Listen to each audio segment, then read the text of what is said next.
What's up, everybody? Welcome back to the Live with Brandon Blakeney podcast. Of course, I'm your host, Brandon Blakeney, aka Brandon Lee TV. Back at it again with another banger for y'all, my friends. Y'all know the vibes by now. Kick back, relax, and come take a ride with me.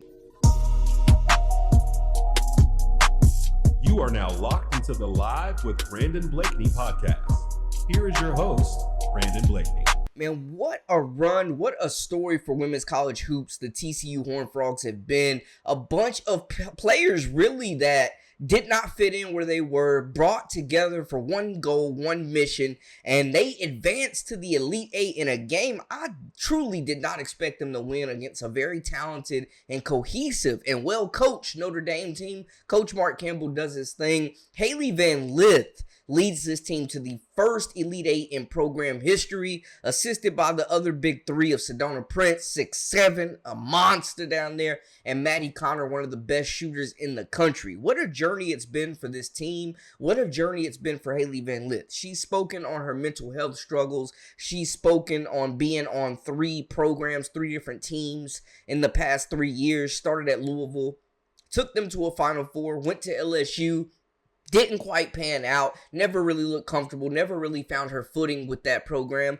took a chance on herself, came back for another year, transferred to TCU, a team that really had no basketball prestige whatsoever. Everybody counted her out. Wnba stock was in the mud. Everybody was just loud, trash, talking all types of stuff. She ain't that good. She getting exposed, yada, yada, yada. Comes into TCU, comes and takes over the Big 12, wins Newcomer of the Year, wins Player of the Year, leads them to a regular season conference title, leads them to the tournament title, and then leads them past Notre Dame for the second time this season to the Elite Eight. What a run. TCU took the dub 71-62 in a hard-fought game. They shot a very impressive 50% from the field while also really strapping up on defense in the second half, holding Notre Dame to 31.9% shooting. One of the best three-point shooting teams in the country was held to 3 of 15 from 3, 20% from the field, while TCU shot 5 of 12, rounded out to 41.7% from the field.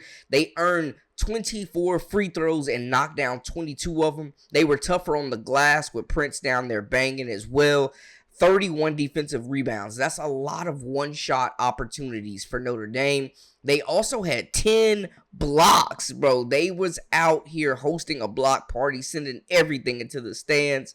And what's crazy is Notre Dame did a really good job defensively of disrupting the offense for 3 quarters for TCU. Forced 14 turnovers and really did not convert a lot of points in the transition, and they also fouled 19 times. Now, when you look at the stats, the big three, we've talked about TCU's lack of depth. They strategize.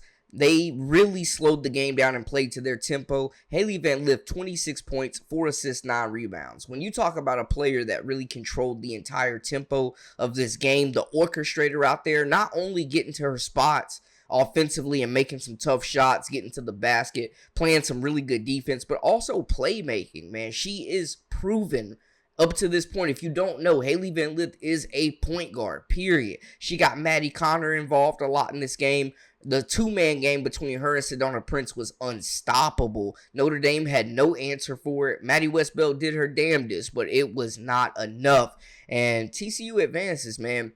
Defensively, I think it was impressive. They held Hannah Hidalgo to 15 points, 2 assists, 4 rebounds. Very tough shooting night for her. They took Sonia Citrone out of this game as well. Only 9 points, 1 assist, 5 rebounds for the senior. Latu King really played extremely well. She was a really bright spot for Notre Dame when they were really dark everywhere else for the most part. She had 17 points, 2 assists, 10 rebounds. Westbeld held to just 7 points. Olivia Miles held to 10 points. Prosper held to 4. Kate Koval grabbed 4 rebounds. But the depth, Notre Dame definitely has depth in the front court, man. But it just did not produce today. TCU, heck of a run. And they continue to advance. We'll play the winner of Texas and Tennessee in another big matchup. But I'm just impressed with their game plan. The way they executed. The way they fell down and fought back. They clawed and scrapped. And down the stretch, they just made winning play after winning play, man. For Hailey Van Lith, I love to see it. I'm a Hailey Van Lith fan. I push for her success. Like, I love her redemption story. I love a good comeback story, an underdog story of sorts. TCU is that, man. They are like the last chance you. They call it respirator you. When you don't have anywhere else to go, you got talent, and you need somewhere to play. TCU is doing their thing in the portal. They really have just put this team together on the fly, and it's worked. It's worked. We've seen on other sides, like LSU last year, where it really didn't work trying to put together a super team in the portal. For TCU, it is absolutely working. Shout out to Coach Campbell and his system. They're letting the guards really operate. The pick and roll is super effective. They keeping the shooters in the corners out there.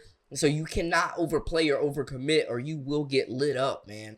I did not expect them to win this game. So salute to them. Like, you really cannot sleep on this TCU team. They have a lot of experience and a lot of players that have played a lot of NCAA tournament games, including the all-time leader or not the all-time leader, but the nation leader in tournament games played right now so far, active, in Hailey Van Lith, who's played more tournament games than Paige Beckers, man. But salute to TCU. They beat a very tough and talented Notre Dame team. Definitely a letdown for Coach Ivey. We're wondering if, Olivia Miles passes up being a top 3 pick in the WNBA draft to come back and play another season with Hannah Hidalgo. If that is the case, Notre Dame will definitely be a top 5 team again next season. But it was tough, man. It was tough. Their season was cut short. Coach Neil Ivey, they have not made the Elite 8 with her in the head coaching chair. So it's a hump that they have to continue to try to work to get over. You get Hannah Hidalgo back. You get Latu King back. Kate Koval with another year under her belt, I think could definitely be a force on both ends. Hannah Hidalgo, definitely one of the front runners for National Player of the Year this season that we saw. Played really, really great. Took that next level, that next step into stardom from her freshman to sophomore year. So Notre Dame definitely will be just fine, but absolutely a letdown. Losing to TCU twice in the same season, bro. Tough pill to swallow for the Irish, and the Horned Frogs move on, man. Y'all let me know how y'all feel in the comments. That is a wrap for us. For all the latest and the greatest, I am Brandon Blakeney, aka Brandon Lee TV. This is the Live with Brandon Blakeney podcast. Make sure to subscribe, comment, like, share, all that good stuff. Join our memberships. We got exclusive content daily, weekly, whenever you need it. And follow us on social media at Brandon Lee TV as well. Until next time, my people, we out.